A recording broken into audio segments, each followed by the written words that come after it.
उत्तराखंड की राजधानी देहरादून में पुरानी पेंशन को लेकर अभियान चलाने वाले बीपी सिंह रावत लगातार हमारा मिशन पुरानी पेंशन के अधिकार को लेकर पूरे देश से लाखों करोड़ों लोगों के पुरानी पेंशन में बदलाव को लेकर अभियान चला रहे हैं और देश में लागू एनपीएस सिस्टम को खत्म करने की मांग सरकार से कर रहे हैं। नेशन वन पर पुरानी पेंशन को लेकर क्या कहना है बीपी सिंह रावत का, देखिए ये रिपोर्ट। नमस्कार, आप देख रहे हैं नेशन वन। आज हमारे साथ खास मुलाकात में मौजूद हैं बीपी सिंह रावत साहब, जो एक ऐसी मुहिम चला रहे हैं पूरे ना कि उत्तराखंड में बल्कि पूरे देश में, जिनसे जो पुरानी जो पेंशन है उनको बहाली की मांग लगातार ये करते रहे हैं, लगातार अपनी मांग सरकार तक पहुंचाते रहे हैं, पूरा संगठन पूरे देश में चला रहे हैं। तो बात करते हैं बीपी सिंह रावत से, आखिर कैसे शुरुआत हुई, कहाँ से इन्होंने जो पुरानी पेंशन की जो बात लगातार चलती आ रही है, कहाँ से इन्होंने ये मुद्दा उठाया और क्यों लोगों की सेवा करने के लिए निकल पड़े। सर, स्वागत है आपका नेशन में। बहुत बहुत धन्यवाद आपका। मैं बीपी सिंह रावत, राष्ट्रीय अध्यक्ष, राष्ट्रीय पुरानी पेंशन बहाली संयुक्त मोर्चा।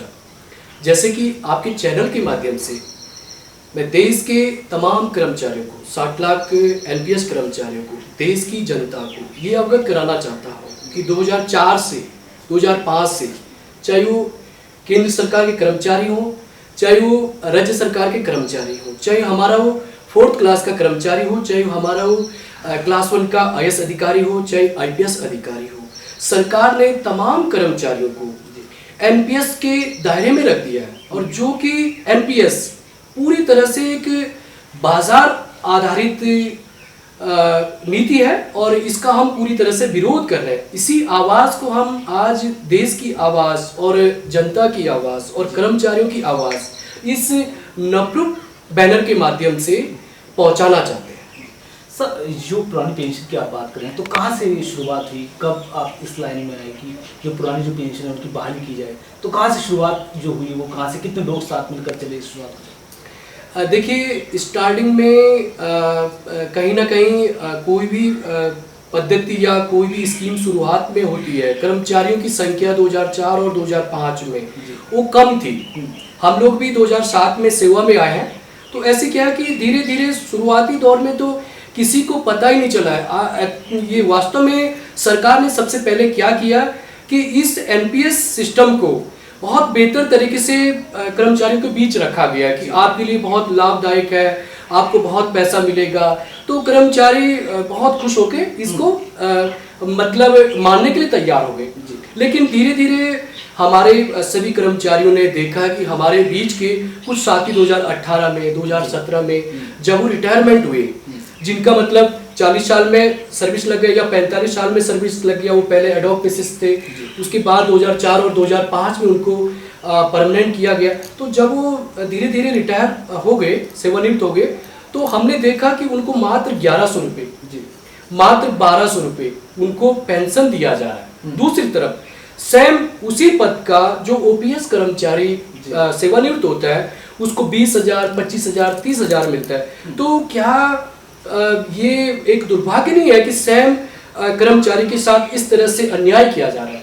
तो इस तरीके से 15 सितंबर 2019 को हम एनडी तिवारी भवन नई दिल्ली में हमने देश के तमाम संगठनों को आमंत्रित किया। वैसे तो इससे पहले भी तमाम संगठन पुरानी पेंशन की मुहिम को चला रहे हैं, लेकिन जो ये राष्ट्रीय पुरानी पेंशन बहाली संयुक्त मोर्चा का जो आरंभ हुआ है, ये हमारे दिल्ली के डीयू के प्रोफेसर डॉक्टर अनिल स्वदेशी जी, उत्तर प्रदेश से प्रदीप सरल जी, छत्तीसगढ़ से संजय कुमार शर्मा जी, वीरेंद्र दुबे जी, तमाम साथी लोग आए। कश्मीर से हमारे डैंग साहब आए, उत्तराखंड से हमारे मिलिंद बिष्ट जी आए। तो इस तरीके से हमने इस मुहिम को धीरे धीरे एक जन जागरूकता का अभियान दिया। सर, जो नई पेंशन जो सिस्टम जो स्कीम चल रही है, इसमें क्या पुरानी जो पेंशन थी और जो अभी नया, तो कितना बदलाव इसमें आप देखा है? तो क्यों जो आपने जो ये बोला है कि एनपीएस सिस्टम जब से आया है तो कहीं ना कहीं बहुत चीज़ें बदली गई हैं, जो पहले ख्वाब दिखाए गए थे पेंशनधारी जो लोग हैं उसको पूरा नहीं किया गया।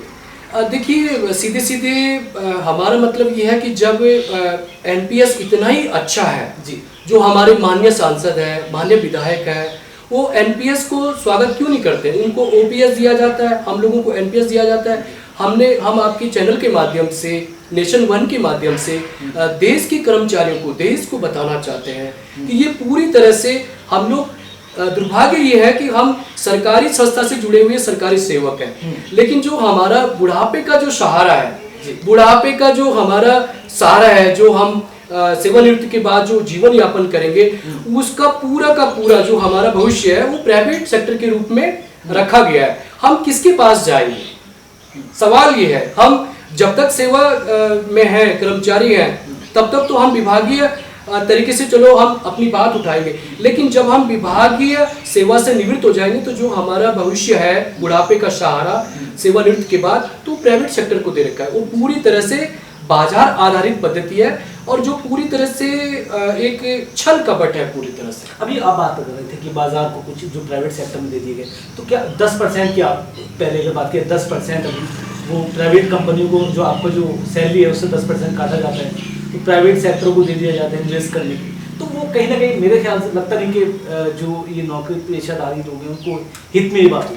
देखिए, अभी देश जैसे कि हम मानते हैं कि कोरोना महामारी संकट से देश जूझ रहा है और हम उम्मीद करते हैं आपके नेशन के माध्यम से सभी हमारे कर्मचारी साथी, सभी देश की जो तमाम जनता है, वर्तमान केंद्र सरकार और सभी राज्य सरकारों के दिशा निर्देशों पे काम कर रहे हैं। अच्छी बात है। हम भी उम्मीद करते हैं कि जल्दी देश से कोरोना भाग जाएगा और हमारा देश जीतेगा।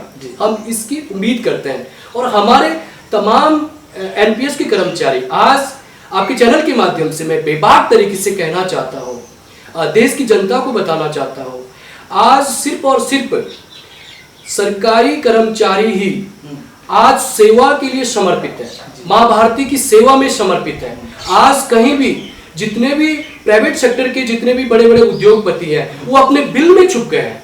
आज चाहे हमारा सफाई कर्मचारी हो, चाहे हमारा डॉक्टर्स हो, चाहे हमारा नर्स हो, चाहे हमारा पुलिस कर्मचारी हो, उन्होंने बड़े शासिक तरीके से इस कोरोना को भगाने में पूरी मुहिम चलाई, पूरा मतलब अपना समर्पित किया है, अपना सेवा को मतलब समर्पित भाव से समर्पित किया है। तो हम ये कहना चाहते हैं कि जो देश की कर्मचारियों के साथ जो केंद्र सरकार ने या राज्य सरकारों ने जो 10% अपना हिस्सा देते हैं, 10% कर्मचारी जमा करते हैं, तो उसका पूरी तरह से जो लेखा जोखा प्राइवेट सेक्टर के रूप में, और उस 10% और 10-20% जो होता है वो पूरी तरह से मार्केट पे लगाया जाता है।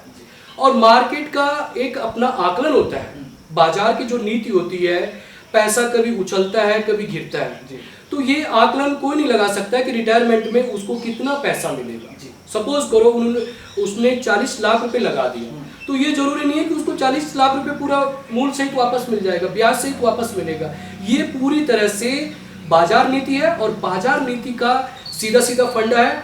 सभी जानते हैं कि ये एक जुआ है और हम माननीय प्रधानमंत्री जी से यही कहना चाहते हैं कि जब आप धारा 370 हटा सकते हैं तो आप ये एनपीएस क्यों नहीं खत्म कर सकते?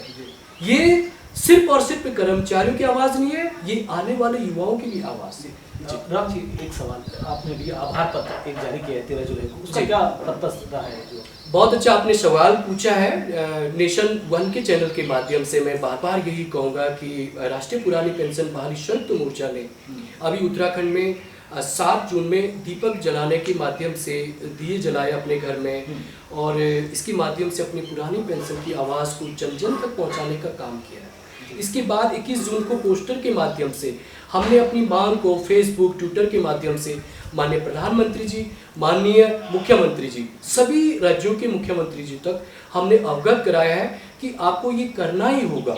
इस आवाज़ को आपको दबाना नहीं है, इसको आपने मुहिम तक पहुंचाना होगा। तो अभी जो 12 जुलाई अभी पूरे देश में 60 लाख एनपीएस कर्मचारियों ने, चाहे वो रेलवे के कर्मचारी हो, चाहे वो डॉक्टर्स हो, चाहे सफाई कर्मचारी हो, चाहे वो शिक्षक हो, सभी कर्मचारियों ने एक एक पेड़ लगाने का आयोजन किया है, जो कि बहुत सफल और साहसिक प्रोग्राम रहा है। संगठन के इतिहास में, देश के संगठन के इतिहास में पहला ऐसा राष्ट्रीय पुरानी पेंशन बहाली संयुक्त मोर्चा ने ऐसा साहसिक काम किया है कि जो पर्यावरण संरक्षण, जैसे कि पेड़ फल देता है, छांव देता है, पुष्प देता है, हवा देता है, स्वच्छ हवा देता है, इसी तरह से हम चाहते हैं कि जो कर्मचारी जो बुढ़ापे का सहारा है, जो उसकी फल की जो अभिलाषा है, ओपीएस पुरानी पेंशन, वो भी माननीय प्रधानमंत्री जी और सभी राज्यों के माननीय मुख्यमंत्री जी को सोचना होगा। इसी रूपरेखा में हमने पेड़ का लगाने का आयोजन किया। राव जी, अभी क्या योजना है, जो आने वाला जो वक्त है, क्या करने वाले हैं आप, क्या आपकी प्लानिंग है सरकार को लेकर? सरकार को घेरने की बात आप करने के लगा, 2022 का चुनाव नज़दीक है विधानसभा, तो आप सरकार उत्तर प्रदेश हो या उत्तराखंड लगातार सरकार के खिलाफ आप मोर्चाबंदी करें, तो क्या है पूरा? राष्ट्रीय पुरानी पेंशन बहाली संयुक्त मोर्चा का मिशन है हमारा मिशन पुरानी पेंशन जी। जिन जिन राज्यों में अभी 2022 या 2021 में जिन जिन राज्यों में अभी विधानसभा चुनाव है, हमारा बैनर उन राज्यों की सरकारों को अवगत कराना चाहता है, निवेदन करना चाहता है नैतिकता के आधार पे कि आपको इस आवाज़ को सुनना होगा, इस पुरानी पेंशन की मांग को सुनना होगा।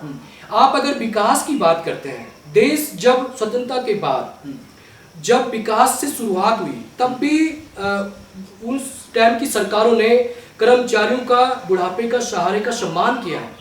आज हमारे माननीय प्रधानमंत्री जी कहते हैं कि ये 2020 का देश है, ये जो 2020 का इंडिया है। तो एक तरफ हम विकास की बात करते हैं, दूसरी तरफ क्या अगर आर्थिक रूप से अगर सहयोग की बात आती है या कमजोरी की बात आती है, तो क्या इसमें माननीय सांसद और माननीय विधायकों का सहयोग नहीं होना चाहिए? सिर्फ कर्मचारियों को भी बलि का बकरा बनाना चाहिए? तो ये सवाल हमारा है और नैतिकता के आधार पे पेड़ लगाने के माध्यम से या पोस्टर के माध्यम से या हम दीपक जलाने के माध्यम से हम हर वो प्रयास करेंगे नैतिकता में, संवैधानिक दायरे में रह के कि सरकार को, चाहे केंद्र सरकार हो चाहे राज्य सरकार है, सबको समझाने का प्रयास कर रहे हैं कि आप इस जो पुरानी पेंशन की जो आवाज़ है, कर्मचारियों की आवाज़ है, इसको आप गंभीरता से लें। इसके बाद भी अगर हमारी राज्य सरकारें और केंद्र सरकारें अगर सचेत नहीं होती हैं तो ये बड़ा आंदोलन, मेरा मानना है कि स्वतंत्रता के बाद सबसे बड़ा आंदोलन ये पुरानी पेंशन का होगा ही, ये संकल्प है। राव जी, बहुत शुक्रिया। ये अभी हमारे साथ बात करने के लिए थे बीपी सिंह रावत, जो पुरानी पेंशन जो एक मिशन चला रहे हैं पुरानी पेंशन की बातों को लेकर। उनका साफ कहना है कि जो पुरानी पेंशन में जो सिस्टम लगाया है एनपीएस को, उसको बदलाव करने की जरूरत है, उसको खत्म करने की। उनको ये भी आरोप है जब माननीय प्रधानमंत्री 370 खत्म कर सकते हैं तो क्या एनपीएस सिस्टम नहीं खत्म किया जा सकता? उन्होंने ये भी साफ कहा है कि अगर सरकार इस पर ध्यान नहीं देती तो आने वाला जो विधानसभा चुनाव होगा उसमें बढ़ चढ़ कर ये लोग विरोध प्रदर्शन करेंगे और सरकार को जवाब देंगे। और साफ ये भी कह रहे हैं कि एक ऐसा आंदोलन होगा जो स्वतंत्रता के बाद बहुत बड़ा आंदोलन होगा। साफ बता रहे हैं कि उनकी टीम लगातार पूरे देश में एक पौधारोपण किया है जिसमें 60 लाख पौधे लगाए गए। बहुत अच्छी पहल इनकी जो संगठन ने की गई है। तो हम लगातार आपको बताते चलेंगे कि बीपी सिंह रावत लगातार पेंशन को लेकर अपना काम लगातार कर रहे हैं और आगे भी करते रहेंगे। नई जानकारी के लिए फिर हम जुड़ेंगे लोगों के साथ, तब तक आप देखते रहिए नेशन वन। धन्यवाद। नेशन वन की खबरों के अपडेट के लिए आप हमारे चैनल को लाइक करें, सब्सक्राइब करें, पसंद आई वीडियो को शेयर करना ना भूलें और ज़्यादा जानकारी के लिए लॉगिन करें www.nation1.tv पर। अधिक जानकारी के लिए आप हमें ट्विटर, फेसबुक पर भी फॉलो कर सकते हैं। तो खबरों की ज़्यादा जानकारी के लिए बने रहें नेशन वन के साथ।